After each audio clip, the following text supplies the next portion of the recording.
שלום חברים ותודה שחלה נולדסטון ברות שלי. היום יש הגרלה פשוט מטורפת על הדבר הזה.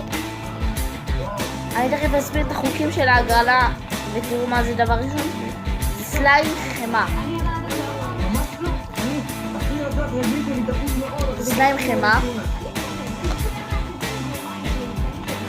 היום אני אגיד לכם את השאלה, תרשמו לי למטה בתגובות מה התשובה, ואז תוכלי לזכות במלא פרסים. הפרס הראשון זה סליים חמה, ורק 2 יכולים לזכות חברים, רק 2.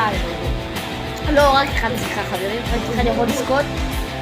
מי שרושם ראשון תשובה. אז אולי 2, אולי 3, אולי 1. אני קיצור תרשמו למטה בתגובות את התשובה. אתם יכולים לזכות במלא פרסים. זה הפרס הראשון, יהיו עוד 2 פרסים, 3 פרסים. פשוט מטורף. אז השאלה היא, למה אריה, נחש ופיל הם 4 חיות? אז זה התשובה חברים. למה אריה, נחש ופיל הם 4 חיות? תרשמו לי למטה בתגובות, ובואו ניפגש בסרטון הבא חברים.